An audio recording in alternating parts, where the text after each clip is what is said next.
Welcome to SVG-TV News for Thursday, March 3rd, 2016. I am Jennifer Richardson with the details.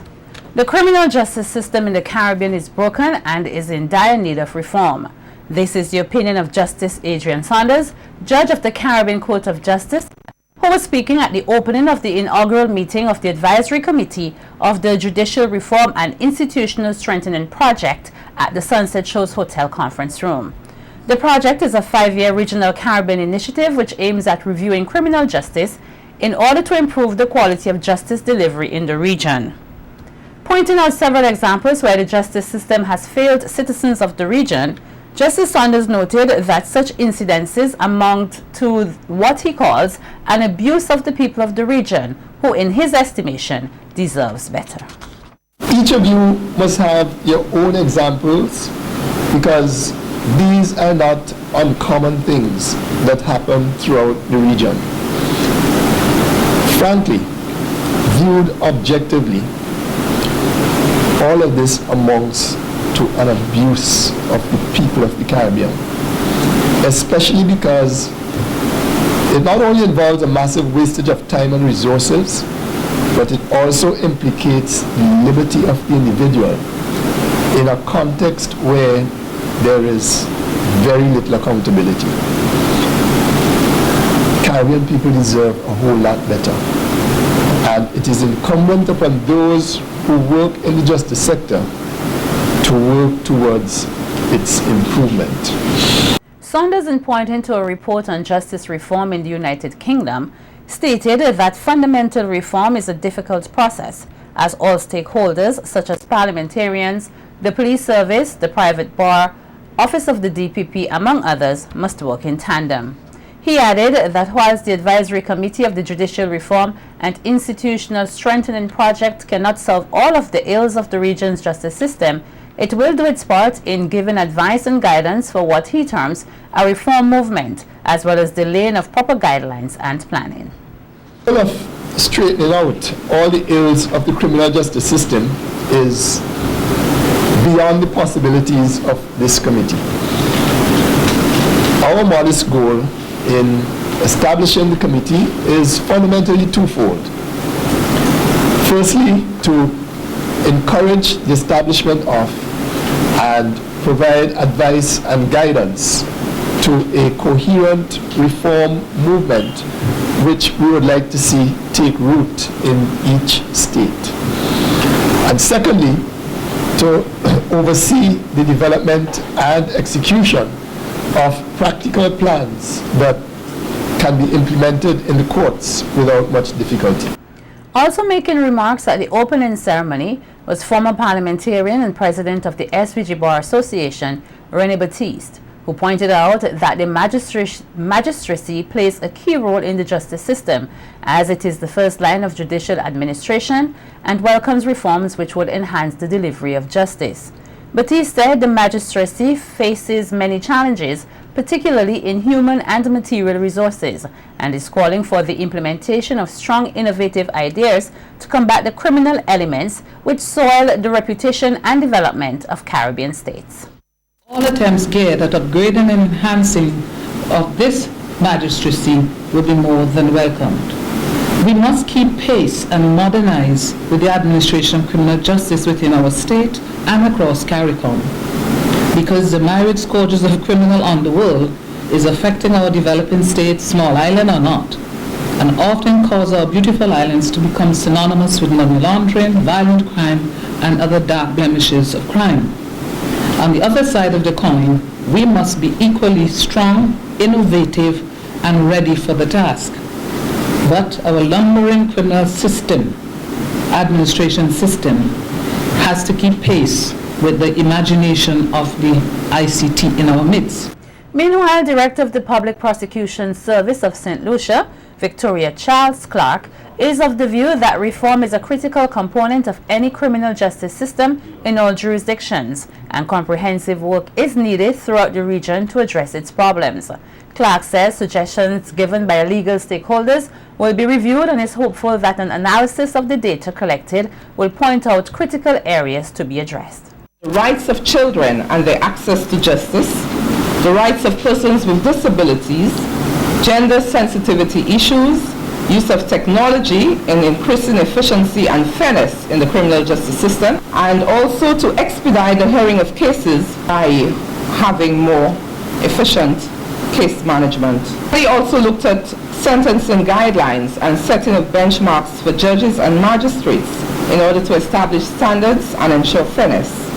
Also speaking at the workshop was Criminal Justice Advisor for Barbados and the OECS, Sarah Abraham, who pointed out that donor organizations concerned with criminal justice play an important role as they have been working throughout the region implementing innovative ideas which would have a positive impact on the justice system. She, however, added that more work is needed and suggested that these organizations concentrate on areas of reform which has been overlooked. It is my experience and those of my colleagues that donor organisations concerned with criminal justice could coordinate their efforts better. I so see a significant role then in what the Juris Project is drawing together and ensuring maximum impact for the region. It is important because the areas in need of reform that have been overlooked, they can concentrate on, and a truly comprehensive approach to Caribbean-wide reform can be taken. It is for those reasons that I have been very touched by the speakers this morning, and why I believe that the work of this conference and the work that will flow from it will be so important. As global trading and investment patterns are developing in an innovative manner, the OECS as a region must come together to consolidate its efforts on a strategic manner to place the organization in a competitive and sustainable way. This, according to the officer responsible for trade revolution and circulation of goods within the Trade Policy Unit at the OECS Commission, Cosbert Woods, in his remarks at the opening ceremony of a three-day meeting of the OECS Port Management Committee. Woods noted that the meeting, which seeks to address issues affecting the OECS region with regards to the free circulation of goods throughout both sea and airports. The establishment of a free circulation of goods will entail a number of activities and undertakings geared towards institutional framework for revenue and taxation management, the harmonization of customs and border control legislation and procedures, the development of border management systems, and enhanced ICT systems for communication between customs, port, and border control agencies. However, with all these elements in place, free circulation of goods cannot happen unless the logistical and operational procedures, the requisite infrastructure and facilities, as well as the legal and regulatory air and sea framework are in place. Hence, the role of the OECS port authorities are critical to this venture. OECS Commissioner for St. Vincent and the Grenadines, Ambassador Ellsworth John, noted that the inclusion of the port authorities of the member states, although it is late, will make a difference in the monitoring of goods from one country to the other. Over the next 3 days, the task for this particular working group, which now joins a customs working group that we have established, a working group that has been established to look at SPS, and now the port working group would be able to look at the various issues. There are about 5 issues that we have indicated that we wanted you all to discuss, ventilate on, and come up with some solutions on during these next 3 days. We are hoping that as a result of this meeting, we can feel comfortable that, one, the port authorities in the region have embraced the whole concept of free circulation of goods.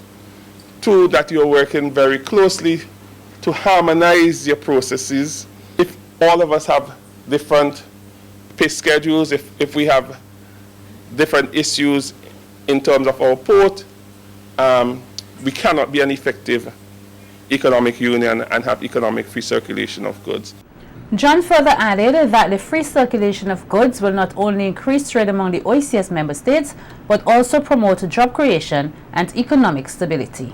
Some hope that with free circulation of goods, what it would mean is that there will be more trade between our member states, and as a result of more trade, more movement of the ability of companies to be established across boundaries, a larger playing field on which to work, larger space, greater number of persons as a workforce for our region, we would therefore be able to become more economically viable.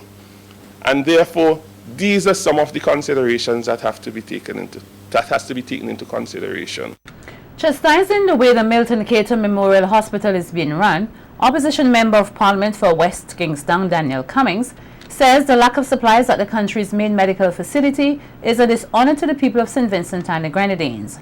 The engineer and shadow minister for health for the opposition, New Democratic Party, the NDP, was speaking at the party's People's Budget presentation earlier this week. When I look at the allocations for the Ministry of Health, not only is it below what the World Bank and others would say to us, but they are even reducing the already poor figures from the previous years. Would you believe if you go to Milton Cater Memorial Hospital and you are required to give a sample, be it stool or urine, you have to go outside and buy a cup to put it in. I am not dramatizing.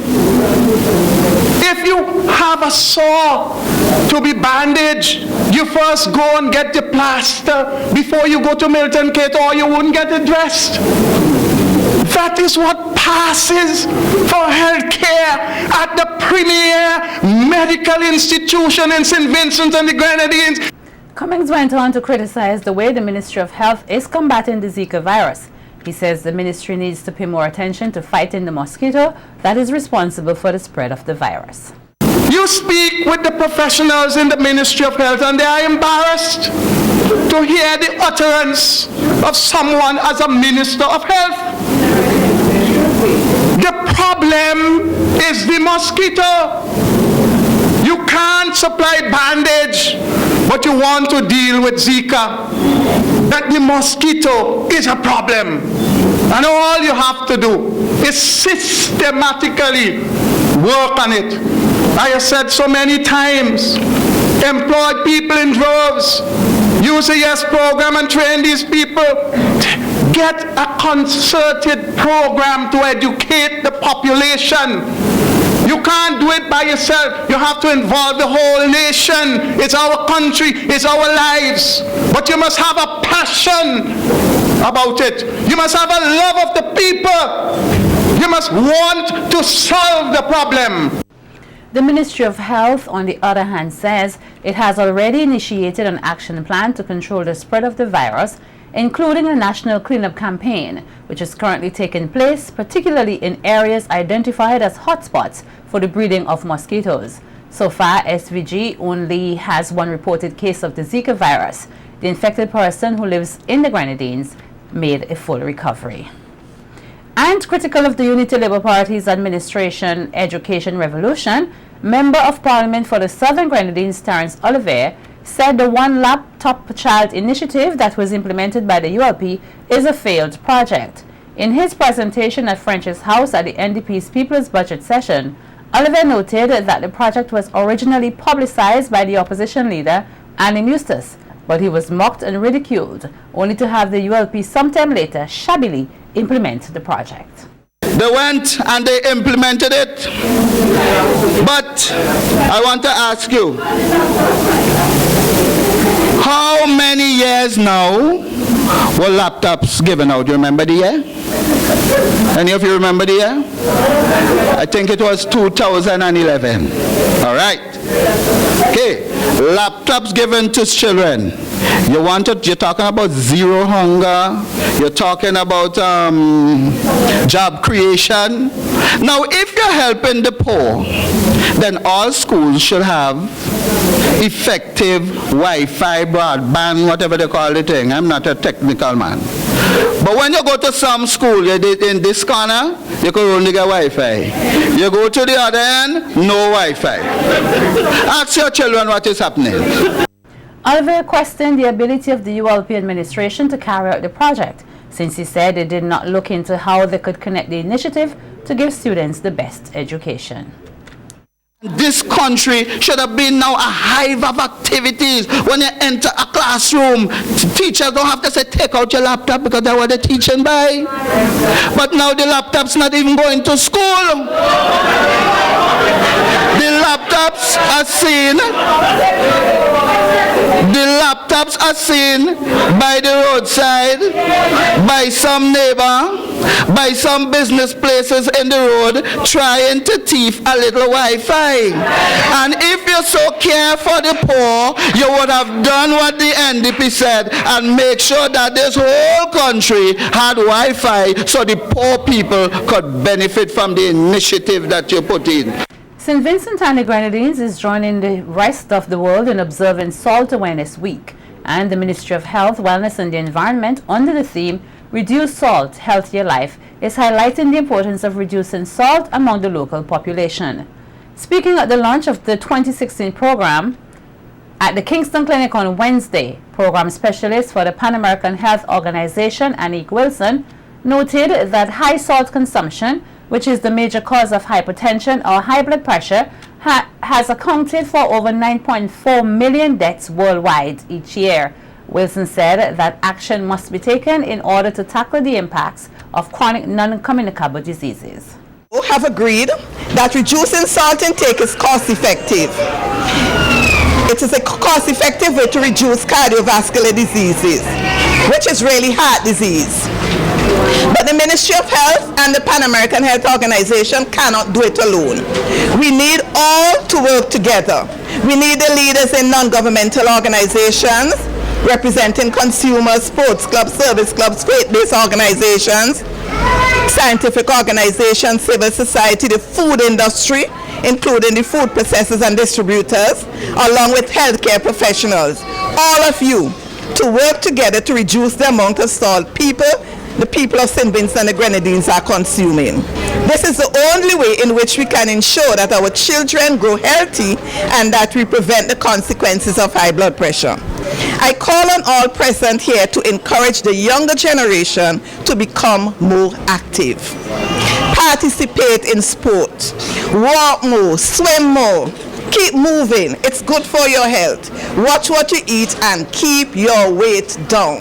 In pursuit of a healthier population, Minister of Health, Wellness and the Environment, Senator Robert Luke Brown, further urged persons present and in general this Vincentian public to be more conscious of what they consume. My grandmother, she suffered for a long time and eventually died with diabetes and hypertension. I don't want anyone to have to go through that unnecessarily. I encourage all of you to commit yourselves today at the start of this week, Salt Reduction Week, to not only reducing the amount of salt you take. I mean, and even as I say this, I understand that you need to take in some salt at some point or the other. But not only reducing the amount of salt you take, but commit yourselves to living a healthier lifestyle in general. Alright? And once we do that, we will grow old together. And that is exactly what I want. Take care of yourselves. Our health is a shared responsibility. The National Garifuna Heritage Foundation is commemorating National Heroes Month with a series of activities which will run from March 9th to the 12th. The activities will begin with a symposium on March 9th at the Peace Memorial Hall, geared specifically towards teachers for them to be able to educate students about their Garifuna heritage. The other activity will be the erection of a village inside the premises of the old public library, which will reflect the life of the Garifuna and Kalinago people over the years. The final event is the hosting of the National Schools Garifuna Folk Festival, which will engage the students from both primary and secondary levels. President of the Garifuna Heritage Foundation, David Daki Williams, speaking about the symposium, says that it is not just about the history of Garifuna, but about using traditions, the indigenous properties of Caribbean people to project the culture and the lifestyle into the future generation. Greater emphasis, though, will be on teachers, particularly social studies teachers. The symposium will be presented in two parts. First, we will have a keynote presentation by one Mr. Raul Gibbons. Mr. Raul Gibbons is a Trinidadian, very outstanding, very well-known Caribbean theater artist. The second part of the symposium will take the form of a panel. The panelists will discuss on the topic revisiting history, the impact of the expulsion of the Garifuna people in 1797. What impact did this expulsion have on the development of St. Vincent and the Grenadines as a nation? Williams further noted that SVG does not exhibit or practice any of the Garifuna culture or lifestyle, while those who are exiled have maintained the culture, adding that there is a gap which the symposium will seek to address. So, what happened to those who remained in St. Vincent? There is a gap there. And the seminar, the panel will look at what might have created this gap, and if at all it have a negative or a positive impact on the development of St. Vincent as a nation. The Yulo Arts Foundation is hosting an exhibition at the Botanical Gardens in an effort to expose Vincentian talent and to foster an appreciation and understanding of art among the population. The Yulo Foundation provides artists and aspiring artists with the opportunity to push the envelope and explore different avenues of creating art. Speaking to SVG-TV News earlier today, Jacinta Hope Knights, a representative of the foundation, says that the exhibition, which showcases the various types of art, for example, pastels, acrylics, oils, collages, and also showcases Nzimbu's banana art, is to help Vincentians to appreciate the talent and dedication of local artists. Knight says art is a form of expression which helps the youth to think outside the box and urges Vincentians to embrace art as an important part of life. It opens up their brain to a different way of thinking and of looking at life differently. I think everyone should embrace art, and we do embrace art, but we don't know it. We live art because we are God's work of art. Everywhere you look, everything, every form, every shape is art. You can't help but be art. So they need to learn more, go more deeper into looking at forms and shapes and realize that, hey, I'm part of this big artistic picture that God has painted. At the exhibition, which also seeks to raise funds to build an art center here, we also spoke with Christine Brown, an artist who had a few of her work on display. She describes her work as surrealistic, usually using acrylic and oil paints to try to express different ideas based on her religion and her love for God. Because I think it's very important for the Vincentian artists to show what they have to offer and to help. I think part of what we were doing as well for Yulo was to try and raise funds to create an art center here, because we really need to showcase different artwork and show our talents. So that's part of the motivation I had, to be able to show things so people know the diverse abilities that we have in this country. This is one of the pieces here. This one's called "And the Lord Said to Job," taken from the Bible. It's about Job's encounter with God. And it's showing all the different areas or the things that God has created, different natural things, just to show how powerful and how beautiful it is in relation to some Caribbean elements and other things around the world, just to tie everything together. Brown states that though life as an artist can be difficult at times, there are a few number of benefits that come from it. She further urges young aspiring artists to find their inspiration and to keep practicing in order to improve their skills. adding that being good at art is an acquired skill that takes much hard work and dedication. It's usually a struggle sometimes, especially to get materials, but it opens your mind to many things, so you can observe better and you see more things around you deeply. And it's good to interact with other people that you know share the same likes and to teach other people different things. It's fun. Just keep working at it. Work hard. Don't give up no matter what anyone tells you about your work or they think that you should be doing a certain type of art.